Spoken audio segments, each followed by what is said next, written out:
The International Renewable Energy Agency, I hope the recording started on time. The International Renewable Energy Agency, which sits under the UN, put out 3 reports on renewable energy policies for cities. One focused on power sector, one on buildings, one on transportation. So we looked at the power sector. This is the second one on buildings. Why is it important? We'll soon see that the energy demand for buildings is supposed to grow really. 50% expected growth of global energy demand in buildings by 2050 will come from cities. Urbanization obviously is going gangbusters. People want to live in cities. Cities contribute disproportionately to climate change. They have unique climate change impacts and also socioeconomic issues of vulnerability and risks that need addressing. So having renewables for cities obviously is very important, as we already discussed. I'm again going to be very brief like before in the last podcast. The significance of cities in deploying renewable energy. So this is kind of the introduction box, and then we'll come to chapters 1, 2 and 3 and so on. The boundaries of urban policy making are defined by the legal and regulatory authority vested in governments not only at the municipal level but also at the state, provincial and national levels, depending on how each country sets it up. These boundaries are drawn in different ways across countries. Some are governed in a highly centralized way, while in others there is a considerable degree of devolution of authority, so you have decentralized structure.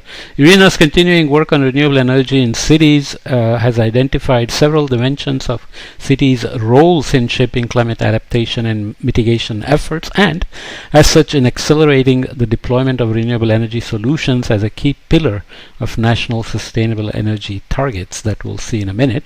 Cities can be target setters, planners and regulators. They are often owners and thus operators of municipal infrastructure.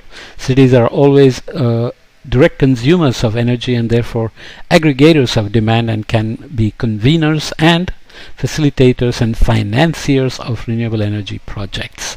Finally, local authorities can play an important role in raising awareness by informing citizens of target setting and planning, and also by giving citizens an opportunity to provide comment and other inputs. Throughout adaptation, we have talked about stakeholder engagement, community engagement. User engagement is always critical for coming up with solutions that are just, equitable, inclusive, lead to resilience through social cohesion and so on and so forth.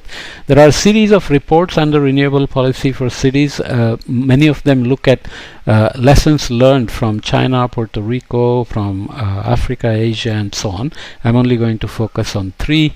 We looked at power sector, we look at buildings, and we'll look at transportation. Okay, so just to get us a sense. So the role of municipal governments in energy transition: they can be target setters and planners, they can be regulators, they are operators of course because they are direct consumers, financiers. So cities often tend to function with municipal corporations with significant funding based on the economic sources, whether it's a financial market, financial center for the country in some places like New York or Mumbai and London and so on. They can be conveners and facilitators. They can be innovation centers, business centers, awareness builders, demand aggregators and so on. So that's kind of a general setting. So setting standards and passing ordinances. Cities can require new and existing buildings to adhere to minimum requirements for energy performance, such as those expressed in a variety of rating systems. I'm not going to go through the details. Rating systems may also be reflected in municipal building codes or ordinances that require the integration of renewable energy into buildings, typically focused on solar thermal applications.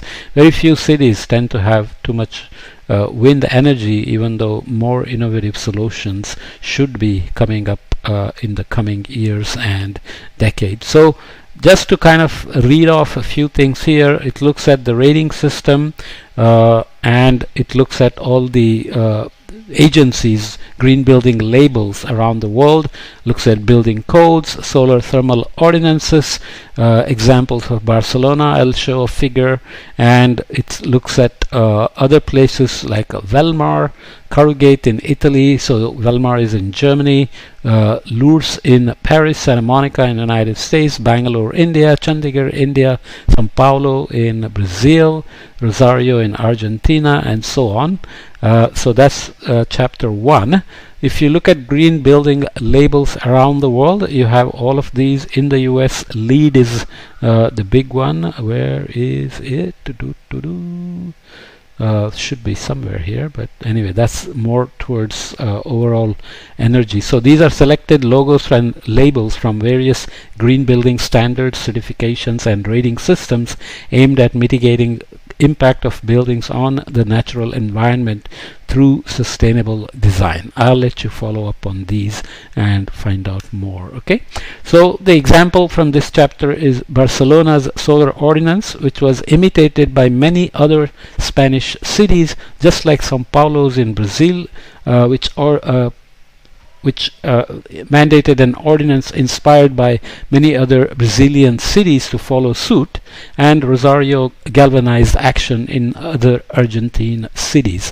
In the US, you have something called California effect, where California leads on many things, not just at renewables in cities, but then other states tend to follow it. Here we are looking at specific cities across the planet on how they set up ordinances for renewables, and then were imitated by other cities, which is always a good thing, right? Second chapter, deploying renewable energy in municipal and privately owned buildings, which is always critical. So if you look at global share of electricity used in buildings by service, figure is a couple of years old, but it doesn't change much. So you have 49% of the share of electricity coming from others here. Cooling, so 100% share of the electricity goes into cooling. So here 40% of the other services, 49% come from electricity. So figure is a bit complicated. So you have other services, space heating, water heating, cooking, and cooling. So you have 17% of the share of electricity going here.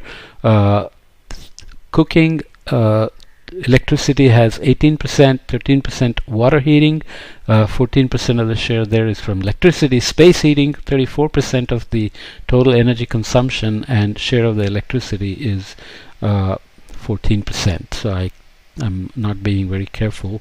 Cooling takes 5%, cooking takes 17%, water heating takes 18%, and space heating takes 14%. This is the average of 129 exajoules, which I'm sure has changed by now.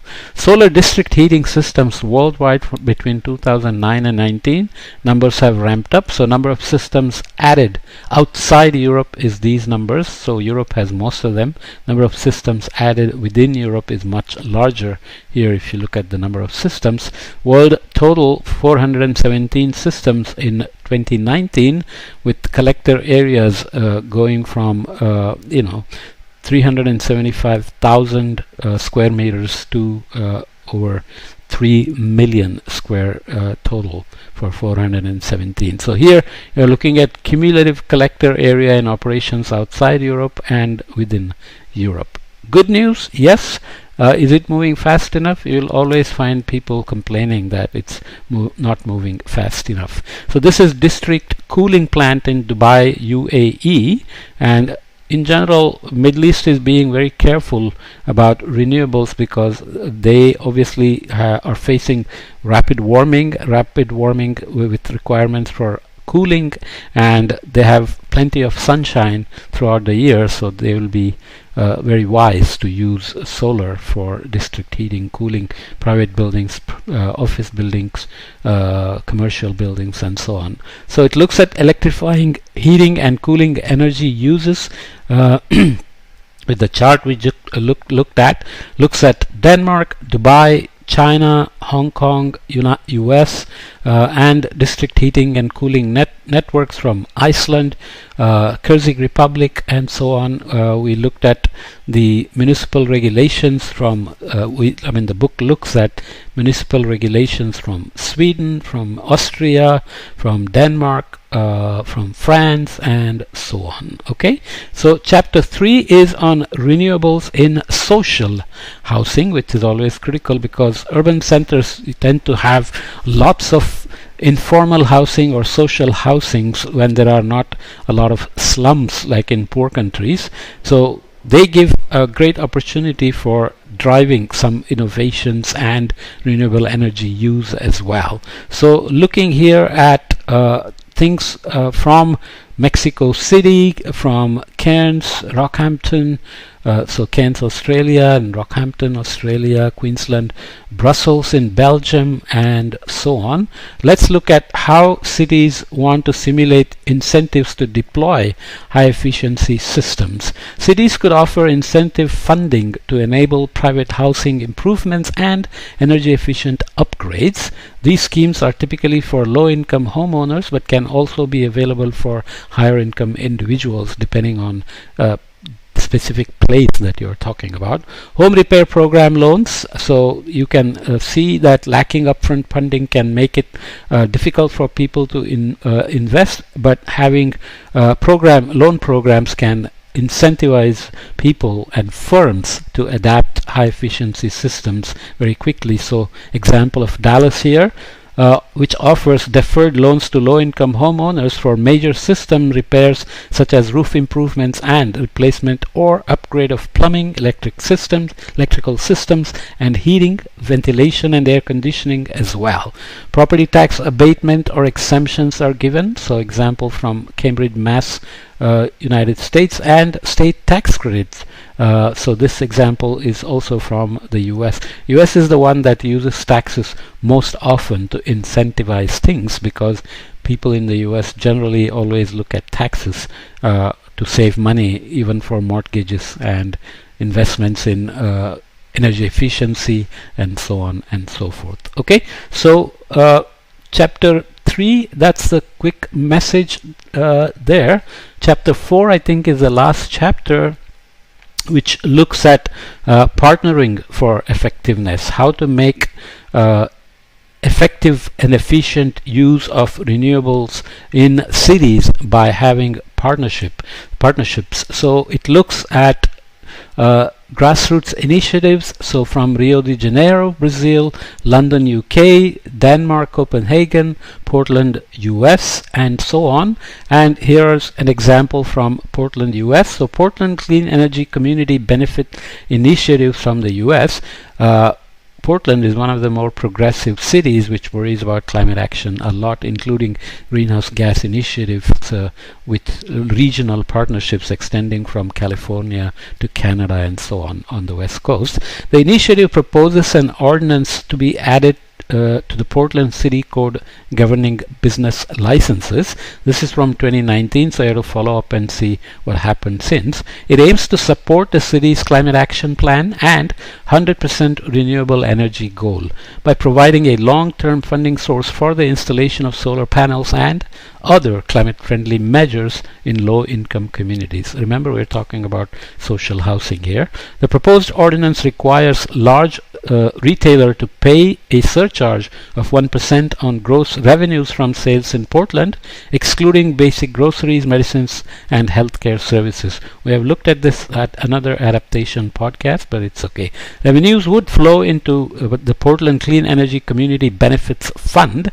The fund would finance renewable energy and energy efficiency projects, clean energy skills training, and workforce development programs for low-income and disadvantaged residents. Socio-technical transitions must always worry about livelihoods and positive and negative impacts, so create trainings and skill improvements and enhancements to tide over people who may lose jobs when you do these transitions to renewable energies, efficiencies, and so on.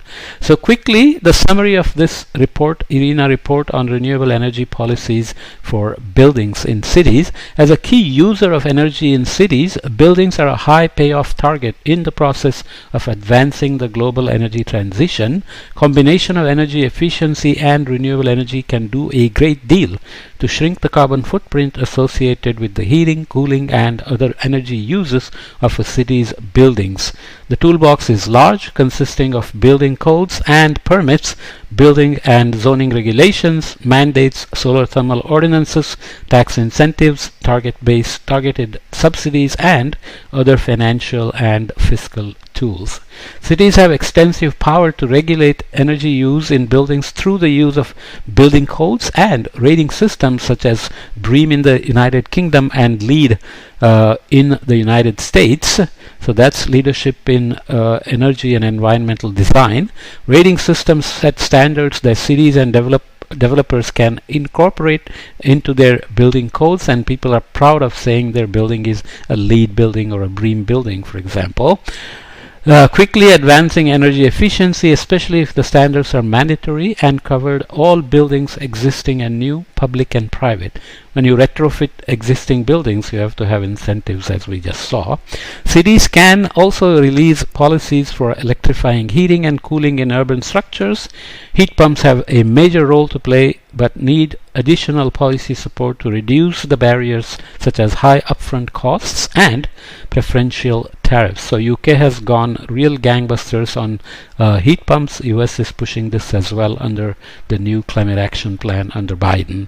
District heating and cooling based on renewable energy hold significant potential and can benefit final consumers through reduced bills.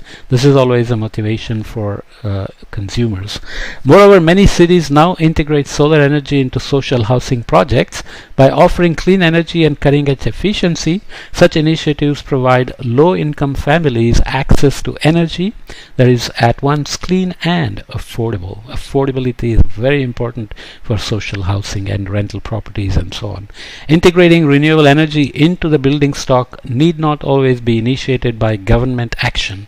Grassroots initiatives of cooperatives, non-profit associations, community trusts, and other organizations sometimes take the lead in efforts to escape the exorbitant energy charges found in impoverished neighborhoods.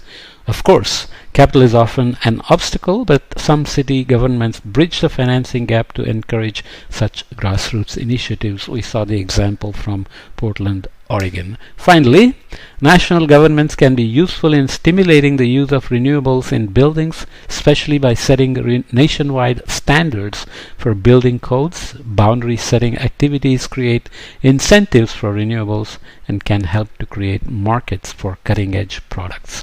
Boundary setting activities is basically where the utility directly happens, let's say on rooftop solar, district heating, cooling, and then you have other commercial opportunities and markets for cutting-edge products that can come in and improve your efficiencies and effectiveness as well to add value to what you are trying to do. Okay, so a bit of a brief summary, very nice report, relatively short as well, so you can go back and follow up. The entire time I'm recording, there is a cleaning going on outside. They're cleaning the windows with this pressure jet, which makes a bit of noise, and hopefully that's not crept into the recording and I don't have to redo it again. See ya.